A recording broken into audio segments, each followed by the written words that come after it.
ಮಾನ್ಯ ಮುಖ್ಯಮಂತ್ರಿ ಸಿದ್ದರಾಮಯ್ಯನವರನ್ನು ಬೆಂಬಲಿಸಿ ಬೃಹತ್ ಸ್ವಾಭಿಮಾನ ಸಮಾವೇಶ.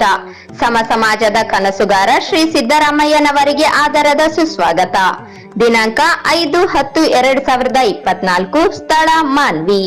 ಸ್ವಾಗತ ಕೋರುವವರು ಕಾಂಗ್ರೆಸ್ ರಾಜ್ಯ ಯುವ ಮುಖಂಡ ರವಿ ಬೋಸ್ರಾಜ್. ಬನ್ನಿ ಬೆಂಬಲಿಸಿ ಪ್ರಜಾಪ್ರಭುತ್ವದ ಉಳಿವಿಗೆ ಧನಿಗೂಡಿಸಿ. ಸುಪ್ರೀಂ ಕೋರ್ಟ್ ಆದೇಶದಂತೆ ನ್ಯಾಯಮೂರ್ತಿ ಎಜೆ ಸದಾಶಿವ ಆಯೋಗ ವರದಿಯನ್ನು ಅಂಗೀಕರಿಸಿ ರಾಜ್ಯದಲ್ಲಿ ಜಾರಿಗೊಳಿಸಲು ಮಾದಿಗ ದಂಡೋರ ಮಾದಿಗ ಮೀಸಲಾತಿ ಹೋರಾಟ ಸಮಿತಿಯಿಂದ ಮುಖ್ಯಮಂತ್ರಿಗೆ ಮನವಿ ಸಲ್ಲಿಸಿದರು. 30 ವರ್ಷಗಳಿಂದ ಒಳ ಮೀಸಲಾತಿ ವರ್ಗೀಕರಣಕ್ಕಾಗಿ ಹೋರಾಟ ಮಾಡುತ್ತಾ ಬಂದಿದ್ದು, ಸರ್ವೋಚ್ಚ ನ್ಯಾಯಾಲಯ ಆಗಸ್ಟ್ 1ರಂದು ಎಬಿಸಿಡಿ ಒಳ ಮೀಸಲಾತಿ ವರ್ಗೀಕರಣದ ತೀರ್ಪನ್ನು ಆಯಾ ರಾಜ್ಯದಲ್ಲಿ ಜನಸಂಖ್ಯೆಗೆ ಅನುಗುಣವಾಗಿ ಮೀಸಲಾತಿಯನ್ನು ಸಚಿವ ಸಂಪುಟದಲ್ಲಿ ಅಂಗೀಕರಿಸಿ ರಾಜ್ಯದಲ್ಲಿ ಜಾರಿಗೊಳಿಸಬೇಕು ಎಂದು 7 ಜನ ನ್ಯಾಯಮೂರ್ತಿ ಸದಸ್ಯರ ಪೀಠ ಆದೇಶ ನೀಡಿದೆ.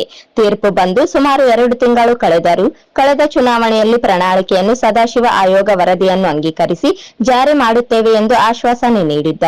ಸಚಿವ ಸಂಪುಟದಲ್ಲಿ ಅಂಗೀಕರಿಸಿ ಜಾರಿ ಮಾಡಲು ಬಹಿರಂಗ ಸಮಾವೇಶಗಳಲ್ಲಿ ಮಾತನಾಡಿದ್ದು, ಸುಪ್ರೀಂ ಕೋರ್ಟ್ ಆದೇಶವನ್ನು ಸ್ವಾಗತಿಸುತ್ತೀರಿ, ಆದರೆ ಅದನ್ನು ಜಾರಿಗೊಳಿಸುವಲ್ಲಿ ವಿಳಂಬ ಮಾಡುತ್ತೀರಿ ಎಂದರು.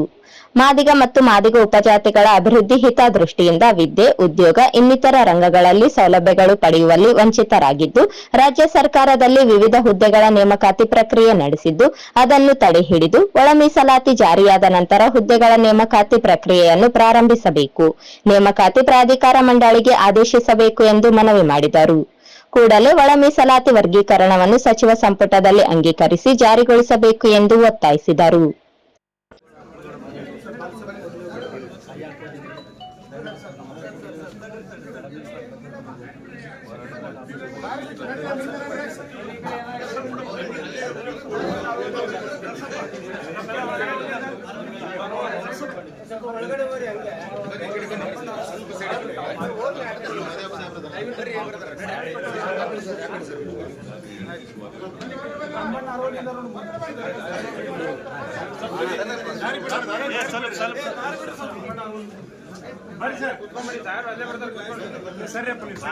ಸರ್ ಮನೆ ಪತ್ರ ಕೊಡಕ್ಕಾದ್ರ